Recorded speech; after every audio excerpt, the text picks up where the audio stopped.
on why we end up meeting and dating and getting involved with the same person over and over again. And this was based upon some thoughts that I had this morning during meditation. Because I was thinking in terms of the people that I find no longer find attractive and why I don't find these people attractive. And the attraction has very little to do with their looks, and it has everything to do with certain certain behavior, certain ways that people react or act. I find that are severe turnoffs right now. But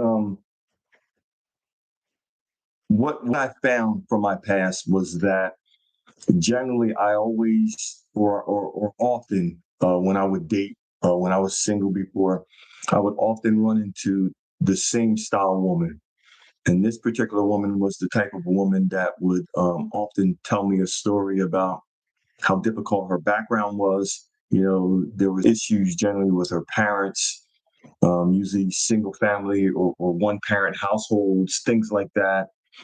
There always was a lot of there was chaos and there was drama and there was just a lot of things that I wasn't able to really relate to, coming from a pretty structured background, a religious background with my parents, and having certain things in place that I knew that I could kind of count on, that were bedrocks for me. And so often I would run into these women and I didn't see the pattern. I didn't see the pattern initially. And a lot of times these women were in places where they needed certain things. They had kind of a codependent mindset where they were looking for someone to help them or to take care of them or to do something for them. And so as I was thinking about that this morning, I was thinking in terms of why was it that I attracted or was attracting those type of women. And some of it was directly connected to my background, where I came from. I came from a religious background. My father was a pastor. My grandfather were pastors. They spent a lot of time nurturing people, building people up, investing in people, giving to people, doing for people. And then they also were the type that took care of their households and their families. My mom didn't have to work, and really, and then my grandmother didn't, because of the people that they were married to, because they were the type of men that believed in taking care of their families. That was the mindset. That was the thought process. And so, with this being said, there were a couple of things that I looked at as to why I was repeating this cycle. One of them was because I had this hero complex. Unconsciously, without knowing it, I had a hero complex where I felt like I needed to go in and save this person. And I can remember back then that when I was dating, because of course I can't say of course, but I went through a period of course of when you're in your teens and you're dating, and you get into your 20s or whatever. There's times when you're single, there's times when you're not. Whenever I was single, I generally was single, and my mindset was that I'm single. I didn't give anybody any commitments, but in the process, of course, of meeting certain people, and while you're single, someone's might stand out and you'll be like, okay, they're the one. In the process of picking people, I saw that there was patterns, and I didn't see it back then. I saw it now because I was married for decades. I was married for a long time, and then after being married, now I'm freshly brand new. After being divorced for 4 years, I'm kind of dating and seeing some people and doing certain things. So in the process of that, I'm looking at the mistakes that I made from the past, which were directly connected to the divorce. And some of them were I was picking people based upon trying to be a hero. In my mind, I had to be a hero. I had to come in and I had to save the day. I had to come in and make a way for this person, based upon some story that they would tell me, something that had gone on in their background, which had given them what I thought was an unfair advantage compared to me and compared to my experience and compared to the people that I had around me and the resources and just the whole overall um, their overall scheme and the overall plan. And so because of that, I had this ego, this I need to come in and I need to save the day. I need to come in and figure out how I can help this person and how I can be their knight in shining armor and so on and so forth. And all it was my male ego based upon, the way I was raised. It was based upon my background, based upon where I came from. And the people that I would attract, and I'm going to get into that a little bit later. And so one thing that I found is that one thing that I found that's important was that, when you don't want to keep repeating cycles, the best thing to do is to stop repeating cycles. But in order to stop repeating cycles, you have to understand why you are doing what you are doing. You have to get clear on why you are attracting these people. What is it about these individuals that you are drawing into you? And so some of it is, it's more so than just the physical, just you seeing them, but energetically, emotionally, spiritually, there's a pull that takes place based upon our mindsets, which allows us to keep attracting and connecting with these same people. You're connecting to them. I was connecting to them based upon the thought processes that I had, based upon my environment, based upon where I came from, based upon my experiences and what I envisioned and saw in my mind as what is a healthy relationship, or what is a relationship versus what is not a relationship. And so when you're meeting these individuals, one of the things that has to happen if you're going to change this paradigm is you got to get clear on why you keep meeting them. In order to get clear on why you're choosing them, because you're not choosing them based upon your intellect, you're choosing them based upon energy. Energetically, you two have some type of an agreement that you have to go through, that you have to go through the process of testing and revealing and opening up to see what actually is going on, or what's inside of you. But spiritually, there's something about that person which is attracting you to them. And so when I think back, a lot of the times the people, like I mentioned earlier, a lot of times the people I was choosing were people that didn't feel like anybody would ever choose them. That was one of their characteristics. The second thing is they when I think back now, they were victims. And I don't say that statement as a point of judgment or as a point of disrespect or to hurt anybody's feelings, but they were victims based upon the environments that they came from. And so this is why when they would tell me their story about the other people they dated and the experiences that they had and how nobody would choose them and how they were like the launch pad for them to go to the next person, and how that they were usually abandoned and no one ever was there for them.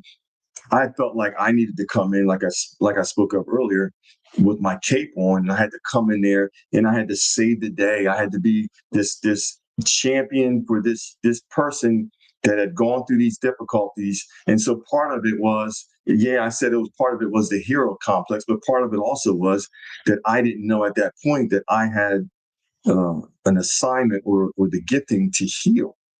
And so part of that is because I felt what they were going through. I felt a compassion for where this person was going through. And then also I was attracted to them. I felt like I needed to find a way of helping them get out of their situation. I needed to take it upon myself to figure out how they can resolve this and get beyond this and get past this situation. And so through that and through all of this, I end up seeing a lot about myself. And one of the things that I saw was I was attracting people that were needed a lot of reinforcement as far as in their minds, as far as someone telling them things that they needed to hear concerning, as a sense of validation, And see, I didn't understand it at that time because I was so nonchalant, and I was like non-committal. I had a non-committal energy about me. So because of my non-committal energy, I was connecting into people that did not need commitment or did not want commitment. They would say that they wanted commitment, but that's the thing with most of us, or many of us, is that a lot of times we will say things, but we don't actually want those things. We'll say something, or we'll think in terms of wanting something, but we don't really know the full extent of what it takes to have that thing. And so because of not knowing the work that's involved and everything that's involved in getting what you want, sometimes we want things that are not in alignment with where we are. This is many of us.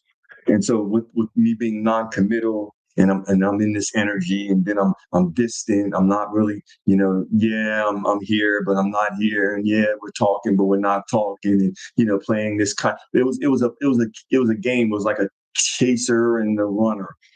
One was the runner and one was the chaser, and we were playing this game, and we were in this little this little this little this little excuse me, this little game that we were playing.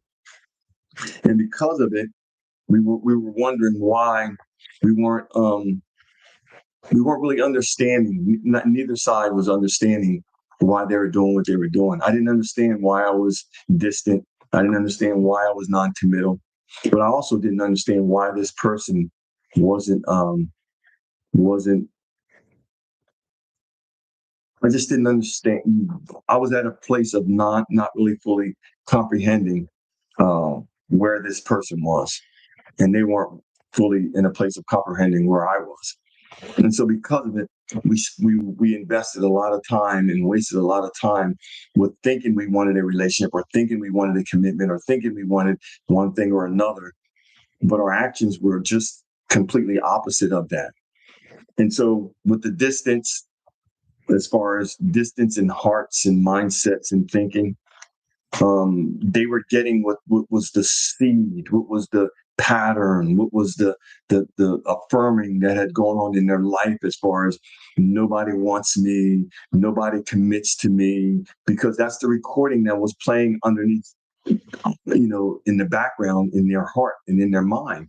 Because all of us have a recording that's being played in our hearts and in our minds, and a lot of times it's not something necessarily that we want, but it's something that we have embraced and learned to accept, and to lean into, because it's the thing that we grabbed onto as a very young person.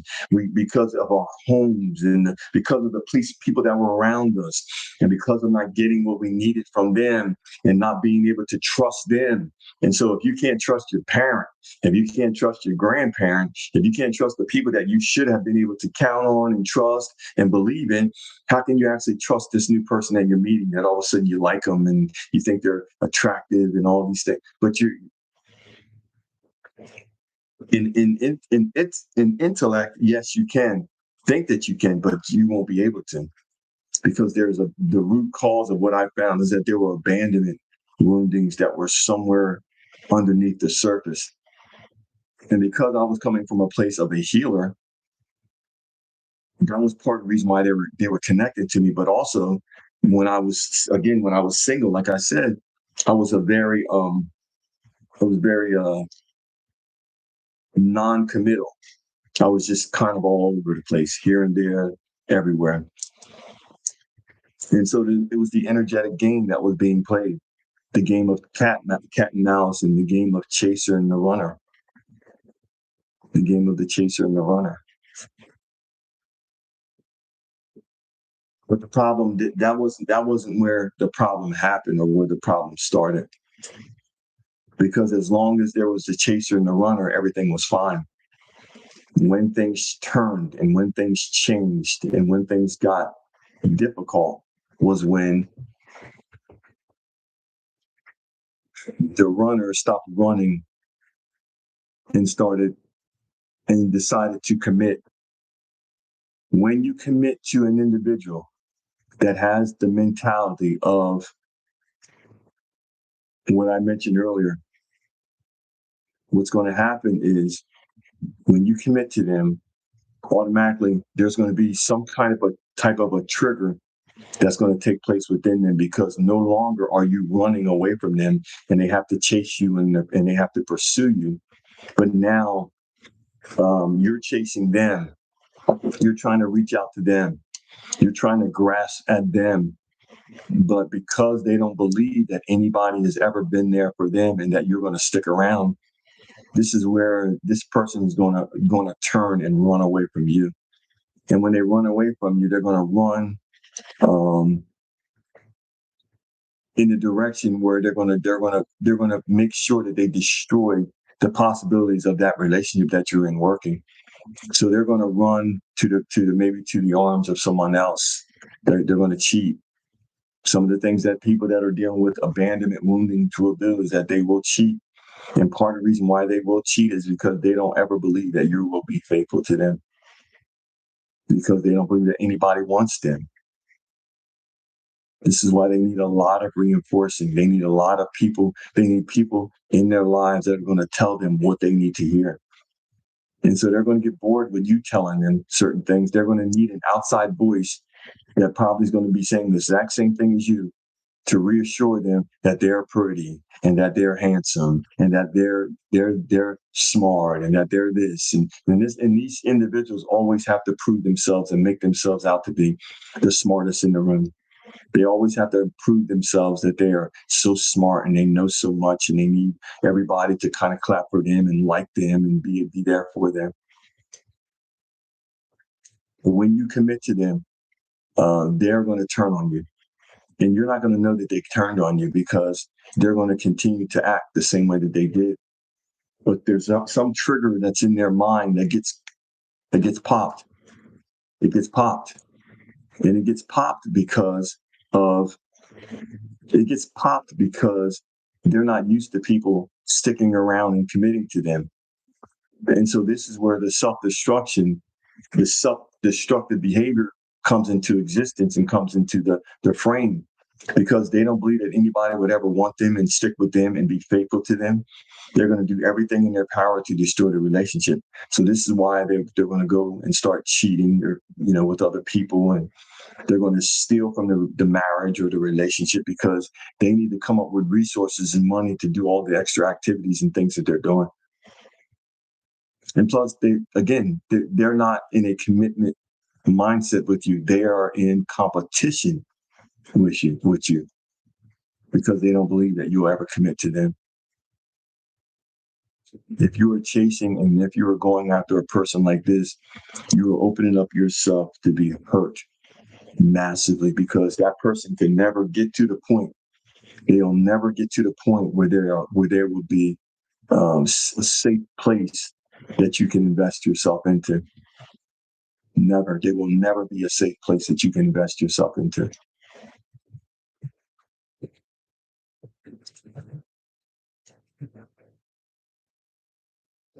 So how do we go from here? Where do we go from here? Where do we go from here? Where do you go from here is that because you brought them security, they're going to give you instability. Because you gave them a commitment, they're automatically going to make sure that they don't commit to you. How do you get past this is, when you go through a healing journey, a healing process, and you really, really look at who you are as a person and why you are attracting certain people into your life, you're going to understand clearly that this has not as much to do with you and you attracting people based upon looks, but everything to do with you and your mindset, and energetically you drawing people to you based upon where you are in connection to your vibration and your frequency. And so again, if you're going to want different results, you're going to have to start raising your vibration and your frequency. These people that I talked about that I used to attract, I don't attract them any longer. Matter of fact, I find them repulsive because I learned the lesson. This is part of why I'm sharing this with you. When you learn the lesson, when you do introspection, when you look at yourself, you're going to understand why you were doing what you were doing. You're no longer going to need to feel the need to be a hero for somebody else.